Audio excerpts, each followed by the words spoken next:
Now to the Duggar family, speaking out since being rocked by a series of scandals. Several family members are speaking out in TLC's new show, Jill and Jessa, Counting On. Everybody makes their own decisions and everybody makes their own choices, but they're not the only ones that suffer the consequences. I don't think there's any way any of us would have known that my brother's living such a secret life. 19 Kids and Counting was canceled, and the spin-off show, Counting On, took its place with a focus on the girls.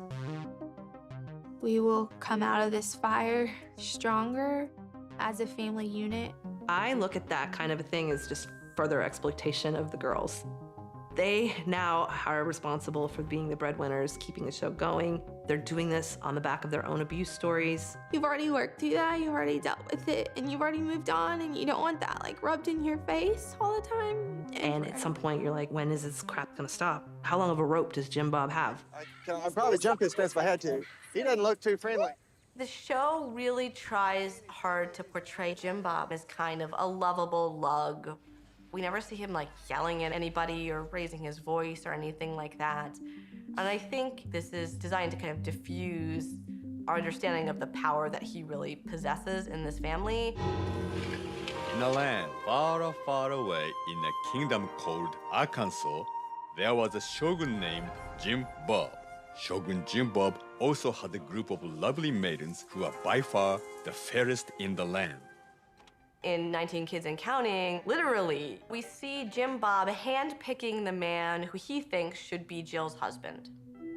Did Mr. Duggar ever grill you guys about your financial situation before marriage? It's on the 45-page application. Jim Bob made you guys fill out questionnaires that He were... is not kidding, yes. Yes, they did. We're from the same area in Northwest Arkansas, but growing up, never met each other. And I was about to go to Nepal and had actually contacted Jim Bob about being a prayer partner of mine. Knowing that someone's praying for you is like encouraging. So we developed a relationship. And then he said, well, my daughter Jill, here's her number. He also knew that I was having 2 dates coming up with 2 friends trying to set me up, so he was trying to get his guy in there first, and he won. If it's all right with you, I'm interested in starting an official courtship, so... Would you be interested that in would be courting? awesome. Yeah? Courtship has to be understood in terms of patriarchal authority. It's about sexual purity, but more than that, it's about control. When God worked out the ideal society, one of the things in that ideal society was that the father was responsible for the purity of the daughter up to the point of marriage.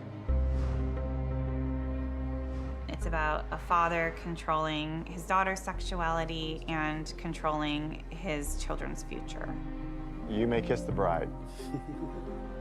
You had no choice in the fact that 4.4 million people watched your wedding. It was the highest rated show at that time that TLC had ever had. The day before we got married, I signed a contract. I just saw the signature page. It was like on the end of the kitchen table, like, hey, we just need you guys to sign these. Like, everybody was signing them. We were literally running through the kitchen, and it was like whoever you could grab on the way through. Like, I didn't know what it was for. It's like, my dad. What we found out later was that it was a commitment of your life for the next 5 years to the show. They had their negotiations. They had their business meetings. It just wasn't with us.